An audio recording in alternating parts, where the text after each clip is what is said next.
মুখ্যমন্ত্রীর নির্দেশের পরেই কোচবিহার ভবানীগঞ্জ বাজারে কোচবিহার জেলা প্রশাসনের উদ্যোগে টাস্ক ফোর্সের বিশেষ দল পরিদর্শনে গেলেন এবং দৈনন্দিন সবজি থেকে বিভিন্ন জিনিসপত্রের দাম যাচাই করলেন জেলা প্রশাসনের কর্তারা।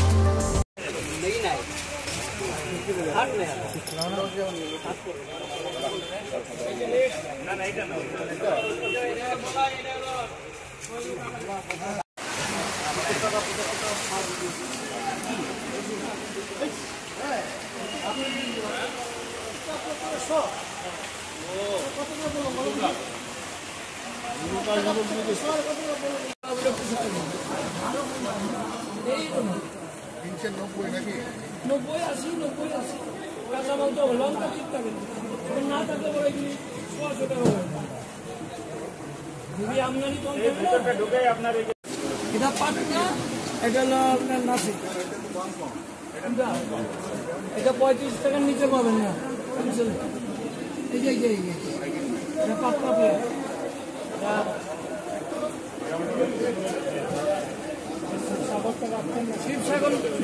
কিন্তু কোচবিহার সেভাবে কাজ করছে না বলে একটা অভিযোগ ছিল। মুখ্যমন্ত্রী বিষয়টা নিয়ে উদ্যোগ প্রকাশ করে এবং বলার পরে নতুন করে টাস্ক ফোর্স তৈরি করা হয়েছে। আজকে তারা বাজারে রেড করতে এসছে। এখন কীভাবে দেখছেন এই বিষয়টা? ভালো উদ্যোগ, যদি কমে সাধারণ মানুষের উপকার হবে, জিনিসের দামটা কমবে। বাজার তো করলেন, কী কী নিলেন? মোটামুটি সব সবজি নিয়েছি, আর সাধারণ দিনের থেকে দাম অনেক বেশি। আলু কত করে নিলেন? আলু 35 টাকা।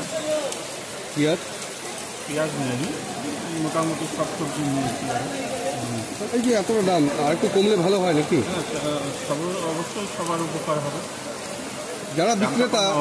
যারা বিক্রেতা তারা বলছে বেশি দাম দিয়ে কিনে নিয়ে আসতে হচ্ছে ওদের। সেটা তো ওরা বলতে পারবে, আমরা কী করে। কী নাম আপনার? মুন্না পোদ্দার। আর কি কি বিক্রি করেন? পটল 40 টাকা, এগুলো কোয়াশ 40 টাকা, এগুলো সমস্ত পাইকারি বিক্রি করেন? কোনো পাইকারি। কি বলে গেলেন, দাম নিয়ন্ত্রণ করতে বলা হলো কি?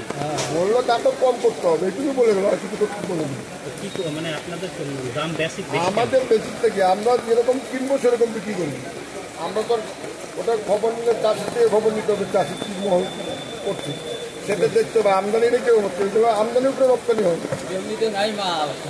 আপনি কোথা থেকে মাল নিয়েছেন? আমার মাল এখান থেকে নেওয়া, এই আলিপুর টালিপুর থেকে নিয়ে আসে।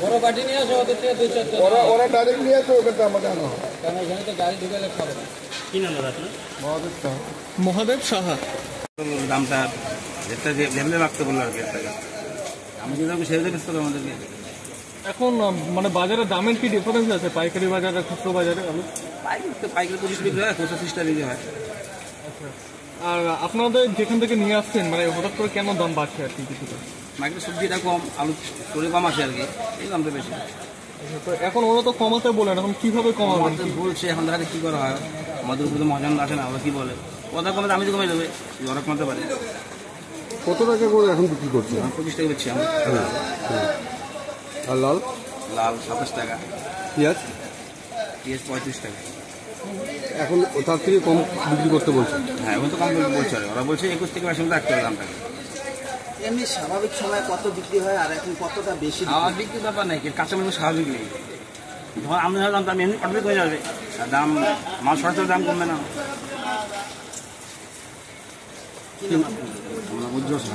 উজ্জ্বল সাহা। আমরা আজ তো দামগুলো যাচাই করতে এসেছি, আলুর দাম, পেঁয়াজের দাম, সবজির দাম, সেটা একটু যাচাই করতে এসেছি। দেখে নিচ্ছি এখানে ওরা পাইকারি বাজারে কোথা থেকে কেনে, সেখানে কী দামে কেনে, সেখানে যদি বেশি দামে বিক্রি হয় সেটাও আমরা যাচ্ছি, দিয়ে যাতে বাজারের দামটা নিয়ন্ত্রণ থাকে সেটাই। ডিফারেন্স বলতে আলুর দাম তো মোটামুটি যা দেখলাম সব জায়গাতেই, মানে জ্যোতি আলু যেটা সেটা 30 করে বিক্রি করছে। এবার কেউ কোথাও বস্তা ধরে কিনছে 25, কোথাও 28, কিন্তু কালকে আমাদের সঙ্গে আলু ব্যবসায়ীদের যা কথা হয়েছে তাতে তাদের দাম তারা আরেকটু কম বলেছে।